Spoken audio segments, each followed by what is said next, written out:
When the Radziner Rebbe came up with his Chiddush, he felt that he had discovered the authentic Chalozan in the late 1800s. So there were some Rabbanim who felt it was 100% accurate, and others thought that it's at least a safek. Maybe he found the right Chalozan. So other Rabbanim raised the taina that the safek deraisa l'chumra, whenever you have a mitzvah min Torah, you're mesupik, you have to do it, only applies when after you'll be machmer, you'll know for sure that you have fulfilled the mitzvah. Let's say I shook a lulav in the morning and I have a safek whether the esrog that I used was kosher or not. So I'll shake a lulav again in the afternoon, and the same day I'll shake with a kosher esrog l'chaladeyis. So I know for sure I have fulfilled the mitzvah. But over here, even if you have a safek whether this is the accurate chalazon, even if you put it on after you'll do the mitzvah, you'll still be mesupik. So there were those who argued that this is not covered with the principle of safek deraisa l'chumra. That's an interesting idea. Menachem Zembe, who was a Goyen later, was killed by the Nazis at the end of the Warsaw Ghetto uprising. Menachem Zembe had a correspondence with his son. He had a young son who died before he had a chance to get married. He died when he was engaged, and the son was learning out of town, so he used to correspond with the father. So the son was a very big Talmid Chacham. The father was much bigger. So both letters are very strong. The father's letters are very strong, Menachem Zembe, as always, and the sons are strong. So Menachem Zembe writes about this in that Sefer, Gur Aryeh Yehuda, that was in memory of the son who passed away. So he says it's an interesting svara, and he shows that some Rishonim seem to hold like that. But he points out that in Shulchan Aruch and Hilchos Lulav, we don't paskin like that. We paskin that if a person didn't shake lulav all day long, and now it's the end of the day, it's Bein Hashmashos of the end of the day. So Bein Hashmashos is considered safek yom, safek laila, and the mitzvah netilas lulav can only be fulfilled by yom and not by laila. So it says in the Shulchan Aruch, we pass like the Ran and his commentary on the Rif and Masechah Sukkah, that safek deraisa l'chumra. The first day of Sukkah is netilas lulav is min Torah. So you have to shake the lulav, even though after you shake the lulav, you're still going to be in doubt as to whether you've accomplished anything, because the Bein Hashmashos is a safek laila. So maybe you've accomplished nothing. And nonetheless, we say safek deraisa l'chumra. So the Pashta says that even if one is not 100% convinced that this snail that they discovered is the authentic chalozan, we should still be obligated to use the techeiles because of the safek deraisa l'chumra. I thought that why do we go out of our way to wear a talis and to wear an arba kamfis? One is not obligated to wear a four-corner garment to put on tzitzis. If you happen to be wearing a four-corner garment, then the halacha says you're obligated to wear tzitzis, to put on tzitzis on the beged. So why do we go out of our way? In the normal stores, the clothing stores, they don't sell four-corner garments. It's not in style today. We go out of our way to wear the arba kamfis. So the answer is, this is based on the pasuk V'aschana we read last week. Moshe Rabbeinu offers so many prayers to HaKadosh Baruch Hu, he wants to go to Eretz Yisrael. So the Gemara asks the question, why was he so interested in visiting Eretz Yisrael? He wanted to swim in the Kinneret, he wanted to go mountain climbing, he wanted to go on a tiyul, the chilecham the period of this bayah mituva. So the Gemara says no, he wanted to fulfill the mitzvah satliyas ba'aretz.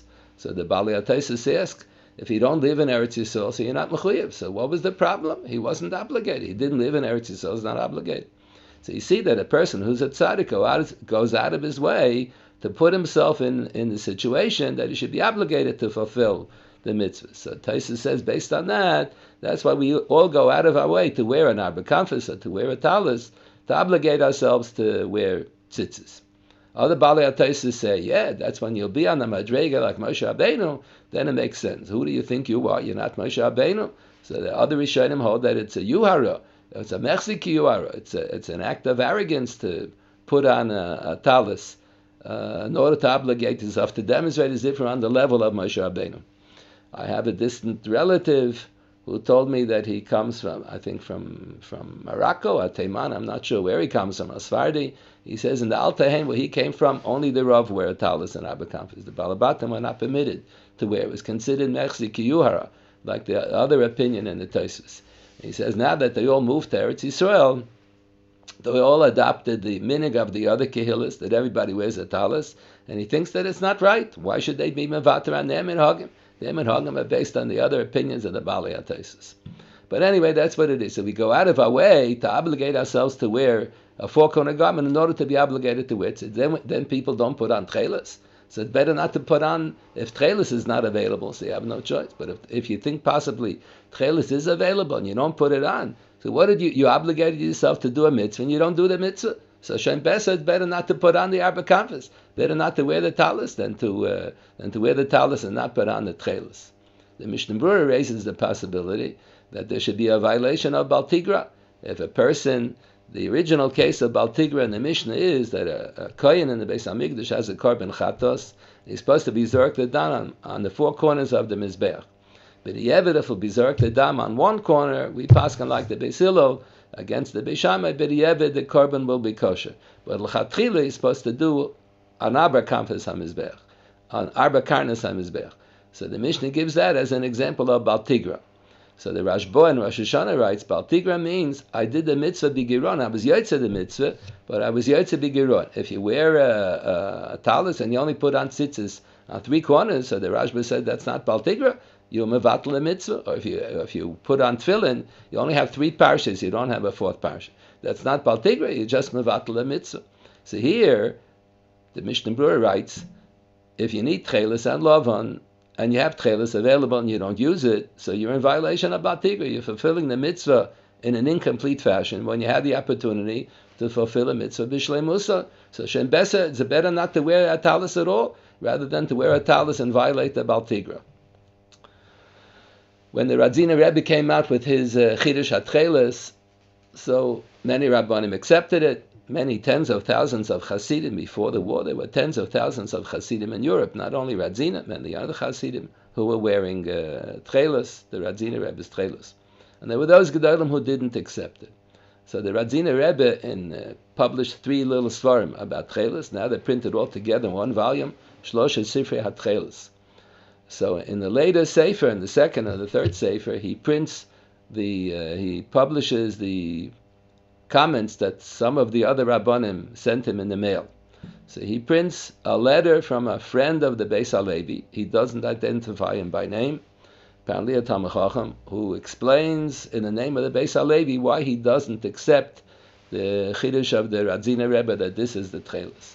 So he writes as follows: this squidfish that spits out the black dye, our fathers knew about this, our grandfathers knew about this fish. It wasn't a secret, it wasn't hidden.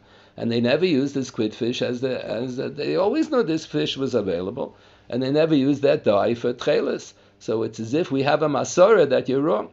We can't go against our masorah. And he writes in the letter in the name of the Beis HaLevi, if you come up with a new fish that was not known to our parents and our grandparents, and you'll explain why the techeiles disappeared based on that fish, then I'll be the first one to go along with you. But this fish, you're telling me about the squidfish, we have a masorah that, since we knew all about it all along, it's as if we have a masorah that this is not the techeiles. The Soloveitchik family says over differently in the name of the Beis HaLevi. Their version of the argument of the Beis HaLevi was that since the masorah of identifying the techeiles was lost, so it cannot be reconstructed based on archaeological discoveries. You cannot just go to an aquarium and try to figure out which is the fish based on the simanim that the Gemara has. So Rabbi Feivel Cohen from Flatbush spent a years ago, 10, 15 years ago, with Rav Elyashiv to pick up, maybe 20 years ago, to have shimush by him in Psak Halachos. They became very close to him. And after he moved back to America, they corresponded a lot. So in one of the letters, he wrote this question: which of the two versions of the Beis HaLevi's opinion makes more sense to you? So Rav Elyashiv wrote, he doesn't think that the family's version makes any sense. Why can't you reconstruct the masorah based on archaeology? Well, it's halacha l'Moshe Messina, that you have to have ish mipi ish. Rav Soloveitchik once gave a whole yahrzeit drasha about that. That's the way he said. He said that there's two opinions in the Rishonim regarding oiriz and doichen. One of them is rice and the other one is not rice. And the Gemara says the din is slightly different. We assume the din is different between oiriz and doichen. And oiriz, you say bari mini mezainis before and bari nefashas after, and doichen, you say bari pri ha'adama. So the question is, which one is rice? So if you ask any Puerto Rican in the street in New York City, in Washington Heights, everybody knows arroz. You ask any Arab, everybody knows oiriz, arroz is rice. Everybody knows that. Rav Soloveitchik said it doesn't help. You can't use a dictionary to reconstruct the masorah, since the masorah was lost as a safek edina, until Eliyahu Hanavi will come, and Eliyahu Hanavi had a Masorah, you have to have a Masorah, what the Pirush HaMilas is. So I remember when Rav Soloveitchik said this in the Shir for the Balabatim. He used to give a Shir every Tuesday night for Balabatim. So they were asking him so many kashas. It's against this Gemara, it's against that Gemara.